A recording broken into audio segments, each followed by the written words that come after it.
Ready, go!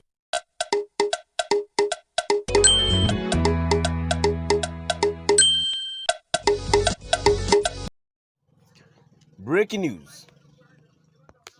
Welcome to today's headlines. Why federal government must engage with Ipob, Yoruba nation agitators. Why federal government must engage with Ipob, Yoruba nation agitators. To my dear listeners, from wherever you're listening from, please stay tuned as I read today's news.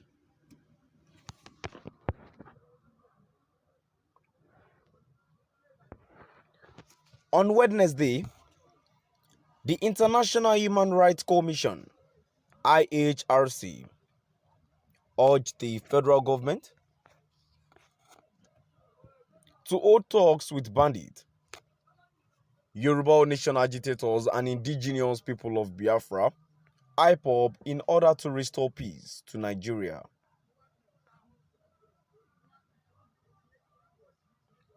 The commission expressed alarm over the flight of Nigerian youngsters abroad while blaming the country's poor economy for kidnapping,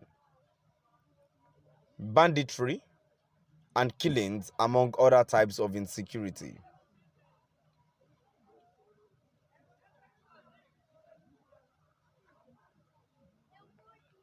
Dr. Duru Êñgage, the IHRC's ambassador at large and head of diplomatic missions in Nigeria, made these remarks to journalists in Abuja on September 21, 2022, the annual International Peace Day.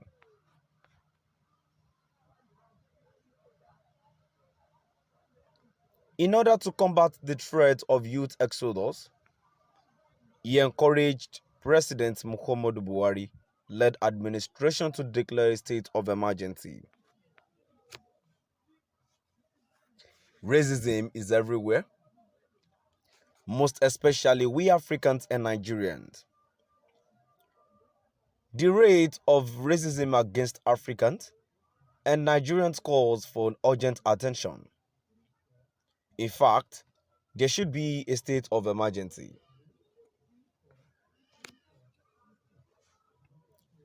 A lot of Nigerians are migrating to the west and other parts of the country due to bad economy and insecurity.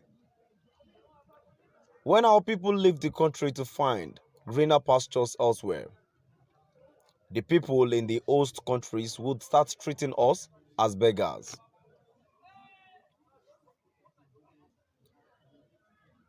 Youth are moving because the economy is bad. There is a need for us to come together and develop our country. When those who abroad see an improvement in economy and security, they would surely come back, the IHRC stated. He noted that violent crimes and discrimination against people based on their color, nationality, immigrant status, or religion were on the rise everywhere in the world and posed a threat to mankind. He contends that the government must address other sociological issues like poverty, unemployment, and a lack of appropriate education in order to address the underlying reasons of insecurity in the nation.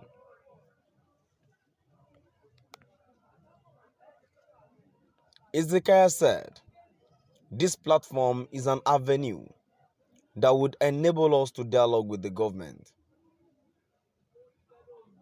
We need to understand why people are carrying arms, and it's because the economy is bad. Our youth must drop their guns and come for dialogue."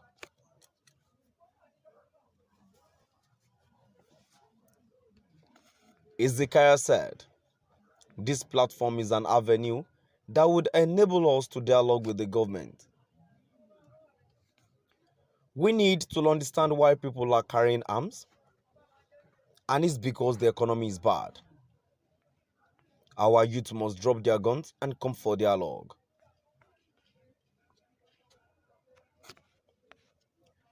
We at the organization don't believe in protest or crisis. We believe in negotiations and dialogue.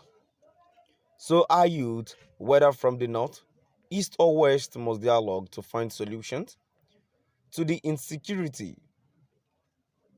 Most of the people who do these killings are not educated and have no jobs. The insecurity issue in Nigeria is like talking about sickness. We need to get the root of that sickness. There is a root cause of this banditry. What did they really want? What is their motive? The truth is, motives differ. If you come to the southeast, we have the indigenous people of Biafra, and we know what they want, even though what we think they want is beyond what we are seeing now. In the southeast, there is no business on Monday, but yet people don't go to work on Monday.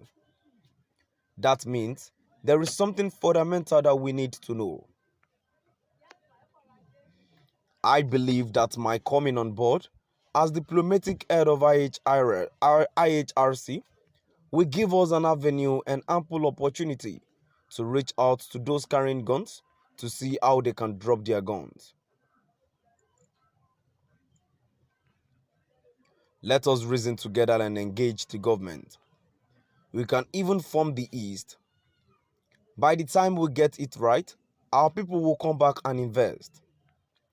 With this platform we have today, Nigeria is going to be a better place.